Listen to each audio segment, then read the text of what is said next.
Hey, this is Kamika Okechukwu, your favorite Illinois realtor. I'm also a real estate investor, president and CEO of KO Realty Investments LLC, and most of all, I am a wife and mother of 3 boys. I'm here to talk to you today about making an offer on a home. So let's just say that you've been looking for that perfect dream home and you finally found that home that you've fallen in love with, right? So what do you do next? Okay, you inform your realtor that you'd like to make an offer on the home, of course. They should already have received your pre-approval at this point before you've started looking for your home. But at this point, you will want to make sure that that pre-approval is attached to the offer.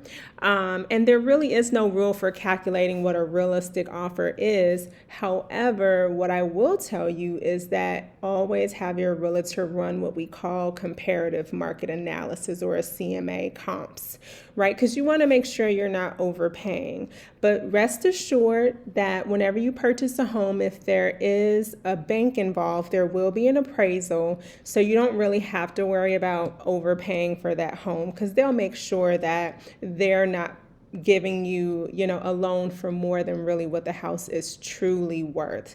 So let's just say you found that house, you've informed your realtor, you want to make an offer, you've given them your pre-approval. Make sure that you have your earnest money together. I have a little video about what earnest money is. We call it EM for short. So make sure that if you want to really have the strongest chance of having your offer accepted, generally speaking, your earnest money should be 1 to 3% of that purchase price. If you really want to have a stronger offer, earnest money is one way to strengthen that offer. Also think about the other terms, right? In terms of how soon do you want to close? Okay, are you going to be paying cash, or will you be having a bank involved? Also think about other things like how much you're going to be putting down on the home if you are actually going to finance that home. Make sure that you have your home inspector lined up. Make sure that you have your attorney lined up. I always recommend that you get a home inspection, even if you're buying the property as is, or even if you're not planning to live there and you really just want to rent it out as an investor.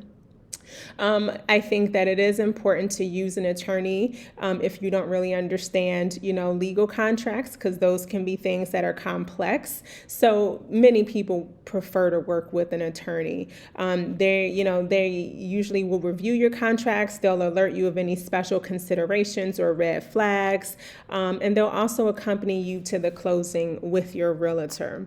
In terms of insurance, at this point in the process, you'll also want to get an insurance agent. Most insurance professionals have a lot of experience working with homeowners and can often give you useful tips on home ownership. So I'm going to keep this video real short and sweet today. Just wanted to give you some tips on submitting your offer once you finally found that dream home. Make sure that you stay perfectly in alignment as much as possible with your realtor so that they can advocate on your behalf and really put their best foot forward to help you realize your real estate dreams. So thank you so much for watching. Please feel free to like and subscribe to my channel.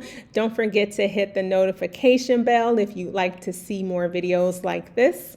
You can also follow me on my Instagram. My handle for Instagram is KO Realty Investments LLC. I am your sister in the passive income journey. I hope you have a beautiful and blessed day.